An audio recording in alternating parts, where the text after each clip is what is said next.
Of all the military bugle calls, none is more easily recognized or more apt to render emotion than the bugle call taps. Once you start the first 3 notes, it's recognized anywhere in the world.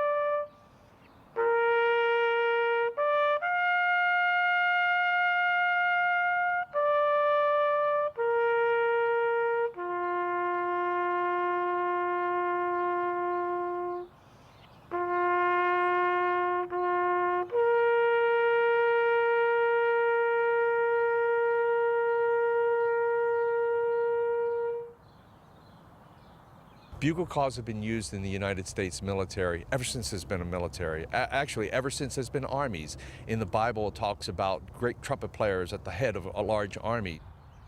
Taps is a very important call because when it's sounded in the evening, it tells the soldier who's about to go to sleep that everything is safe and secure for the evening, that he doesn't have to worry about being attacked, that there are guards out there on the wall watching. The call is uniquely American, and almost everyone who hears it has an understanding. They've had someone in their family who served as in the military, so it's a very emotional call for them, especially at funerals. There are many myths and stories associated with the origin of taps. The most popular one is that of a Union captain who finds a wounded Confederate soldier on the battlefield, and it turns out to be his son. He brings the wounded soldier back behind lines, and in his pocket he finds some music. The young man unfortunately dies. In his pocket, the music that he found was the music for taps. Now, while this is a wonderful story that tells about how both sides of the Civil War were fought by family members, it's a myth. That wonderful story came about from Robert Ripley's Believe It or Not. Ripley had a television show. The show lasted for 13 episodes before it was pulled. On the last one, the story of the Union captain and his Confederate son appears. Ripley's biographer wrote that even by Rip standards, the story was just a little too far-fetched. The true story is that the call came about through General Daniel Butterfield. General Daniel Butterfield loved bugle calls. In fact, he had his own bugle calls made up for his own troops. Bugle calls were very important on the battlefield in that they directed troops which way to go. Sometimes in the confusion of battle, some troops would not know when a bugle would be sounding, was that our call or was that for another regiment? So Daniel Butterfield had calls made specifically for his troops. The original bugle call that General Daniel Butterfield didn't like derived from the French, as all the bugle calls in the United States military at the time, and it was the call for the lights out, and it sounded like this.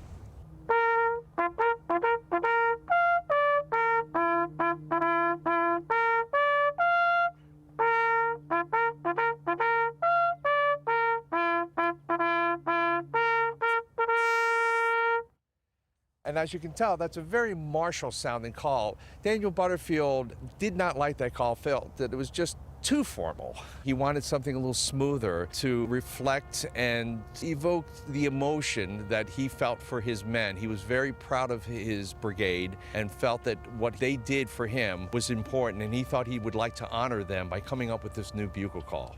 And what he did was to find an old bugle call that had gone out of service just prior to the Civil War. He took the last 5½ measures and rearranged it. He called in his bugler, and together they came up with the new 24 notes we know today as taps. The call was first played in that July evening of 1862. The next morning, buglers approached Norton and asked him, "Where did you find that call? It's a wonderful new call." He then told them where he had gotten the call and furnished music. Pretty soon, the call was being used by the entire Union Army. The word taps itself is as interesting as the origin of the call. The word taps was at the beginning thought to be a derivation of the Dutch word taptoe.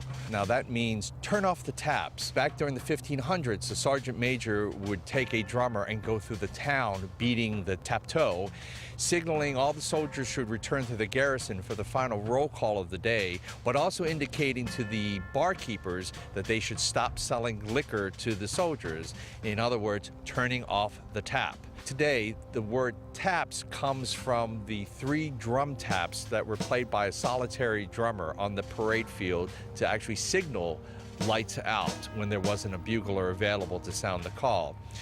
In the slang of the soldiers, it was just shortened to taps instead of the drum taps. And then when the bugle started playing the taps we know today, soldiers naturally called the new piece that they heard in the evening taps.